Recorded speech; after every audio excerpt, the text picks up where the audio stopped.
Earlier this year, when beavers were found living and breeding on a Devon river, it was very exciting for some, as they've been extinct in Britain for centuries, but rather inconvenient for others. Official attempts to remove the beavers were challenged by local campaigners, and now a 5-year watch period has been set up to study their effects on the ecosystem. Understanding the impact of reintroduced species is important, particularly in light of similar plans to introduce others, the pine marten in Wales, for instance, and perhaps an extinct wildcat, the lynx, one day. So we sent our reporter Rory Galloway to check out those Devon beavers and ask some experts about the implications of what's being called rewilding. I can see it. Yeah, I can see the body shape. It's just up against the edge. That's amazing. All I can see right now is a little bit of brown in the shape, rough shape of an oblong. And it's definitely fur and it's rustling. This European beaver is one of a number that have set up home on the River Otter in Devon. Nobody quite knows how they got there, whether it was an escape or an unauthorised release. I want to find out exactly what their presence could mean for the British countryside. Accompanying me on this field trip is ecologist and rewilding expert Peter Smith. Now then, Peter, this river's flowing really fast. We've had an awful lot of rain today. Is this typical for beavers to live in fast-flowing water like this? Beavers can live in a number of areas. Although we're in the countryside here, this is a completely artificial habitat. The river is now much more channeled, so we see greater problems with flooding. So is that something that the beavers might be able to help with, perhaps? Yeah, it's exactly. Beavers in uplands will create tiny little dams and wetlands. That acts as a giant sponge sucking in the floodwaters. As we come down the river, the beaver will help channel into the surrounding riverbank and create a giant sponge. There'll be beaver pools, and that again will absorb floodwaters. Changing the speed of the water flow is one thing, but I've heard that beavers can affect other plants and animals in the local environment. You know, one of the reasons why the waterfall's gone extinct is there's no wetlands, and when we get fast-flowing water like this, that kills waterfalls. So one of the reasons I got into understanding beavers from what could we do to save otters and waterfalls, and the answer was beavers.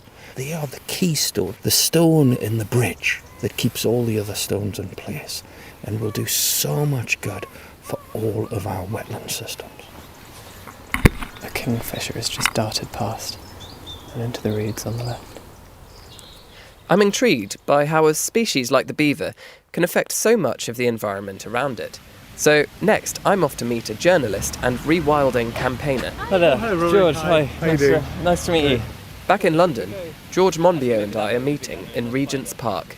What will the beavers do in the wild in Britain? So they are a classic example of a keystone species, of an ecological engineer which creates opportunities for many other species to thrive. To me, there's no point in just leaving a place if it's got no means of restoring functional dynamics. In other words, if the keystone species, these critically important ecological engineers, such as wolves and lynx and wild boar and beavers, if they're not there, then the system can't really look after itself and will require continued management. But if they are there, then we should let it be.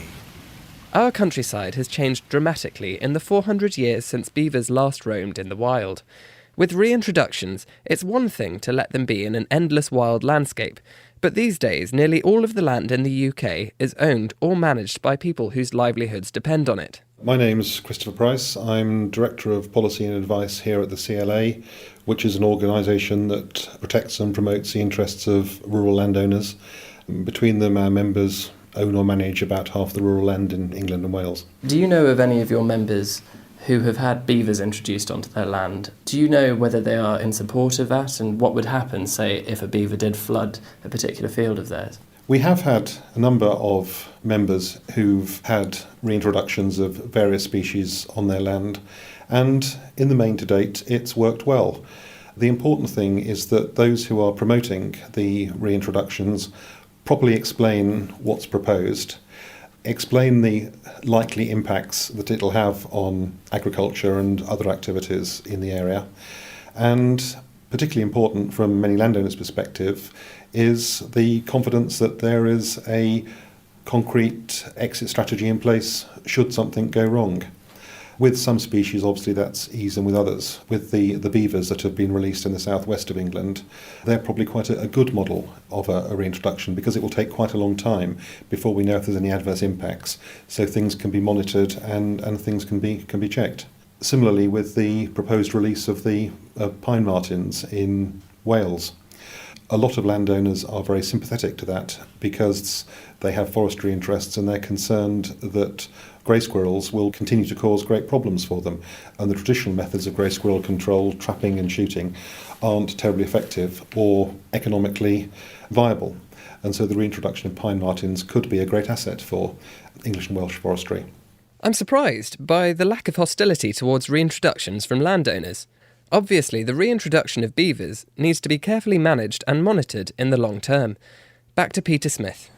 Wildlife just needs people to leave it alone. And if we set aside enough land for wildlife, with the right mix of wildlife, with your beavers, your wild horses, maybe one day it's lynx, even wolves, you'll have that complex ecology restore itself at no cost. We just have to leave nature alone. That was the ecologist Peter Smith ending that report by Roy